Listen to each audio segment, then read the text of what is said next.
گەڕانەوە بۆ بەغداد ئەو پرسەی ماوەیە کە زۆرترین قسەی لەسەر دەکرێت، بەڵام بەلای بەشێک لە هاوڵاتیانەوە پرسیارەوەیە ئایا گەڕانەوە بۆ بەغداد سوودێکی بۆ هەرێم دەبێت و دەتوانرێت لەو ڕێگەیەوە قەیرانی دارایی چارەسەر بکرێت.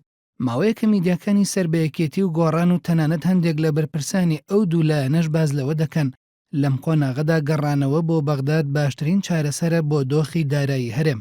ئەو دوو لایەنە دەژڵێن سیاسەتی نەوتی هەرێم شکستی هێناوە، بۆیە باشترە هەرێم لە ڕێگەی بەغداوە نەوت بفرۆشێت و لە بەرامبەردا پشکی لە ١٧٠ بودجە وەربگرێت.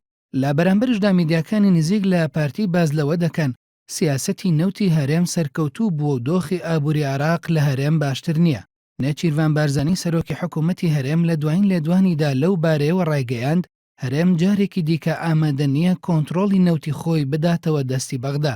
لە ماوەی 2 ساڵی ڕابردوودا کێشەی سەرەکی هەولێر و بەغداد لە سەرپرسی بەسەر بەخۆفرۆشتنی نەوتی هەرێم بووە و ماوەی چەند مانگێکیشە هەرێم بەبێ گەڕانەوە بۆ بەغداد نەوت دەفرۆشێت. بەڵام ئەو کەسولایەنانەی دژی سیاسەتی نەوتی هەرێمن دوو ڕەخنەی سەرەکیان هەیە. یەکەم، داهاتی نەوتی هەرێم شەفاف نییە و لایەنێک دەستی بەسەر داهاتی نەوت داگرتووە. دووەم، پێیان وایە لە چەند مانگی ڕابردوودا دەرکەوتووە کە هەرێم لە ڕێگەی بەسەر بەخۆفرۆشتنی نەوتەکەیەوە نەیتوانیوە کێشە داراییەکانی چارەسەر بکات. ئەو لایەنانە پێشیان وایە بەگەڕانەوە بۆ بەغداد دەکرێت تا ڕادەیەک کێشەی موچەی فەرمانبەران چارەسەر بکرێت. بەڵام ئەم بۆچوونەش ڕوبەڕووی پرسیاری گەورە کراوەتەوە. بەر لە ماوەیەک سندوقی دراوی نێودەوڵەتی ڕایگەیاند ئەگەر نرخی نەوت بەو شێوەی ئێستای بمێنێتەوە عێراق تا 5 ساڵی دیکە مایە پوچبوونی خۆی ڕادەگەێنێت. ئەحمەد حاجی ڕەشید بڕاردەری لیژنەی دارایی لە پەرلەمانی عێراق پێی وایە بەپێی پرۆژەیاسای بودجەی ساڵی 2016 ئەگەر هەرێم پابند بێت بە مەرجەکانی بەغداد و ڕۆژانە 550,000 بەرمیل نەوت لە ڕێگەی بەغداوە بفرۆشێت و جگە لەوەش داهاتی ناوخۆی هەرێم کە 150 میلیارد دینارە ڕادەسی بەغدا بکرێت، بەو حاڵەشەوە بەغدا ناتوانێت مانگانە زیاتر لە 550 میلیۆن دۆلار بودجە ڕەوانەی هەرێم بکات.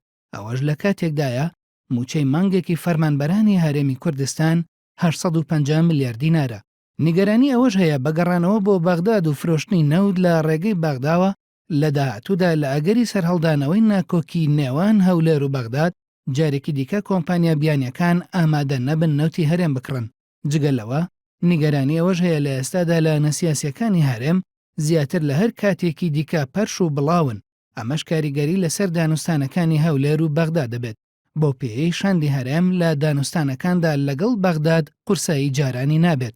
ئەوەی بەلای بەشێک لە چاودێرانەوە جێگەی ڕەخنەیە ئەوەیە لایەنگرانی ئەو بۆچوونەی کە پێی وایە نەوت لە ڕێگەی بەغدادەوە بفرۆشرێت بۆ هاوڵاتیانیان ڕوون نەکردوێتەوە کە بەگەڕانەوە بۆ بەغداد بە چ شێوەیە قەیرانی دارایی هەرێم چارەسەر دەبێت.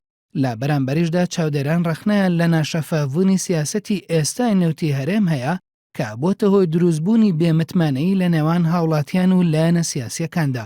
پێدەچێت لە ئێستادا هاوڵاتیان لە دۆخێکدا بن کە بەهۆی ناڕوونی لە هەردوو بۆچوونەکەدا نەزانن لە نێوان دوو خراپدا کامیان کەمتر خراپە بۆ ئەوەی پشتگیری ئەو بۆچوونە بکەن.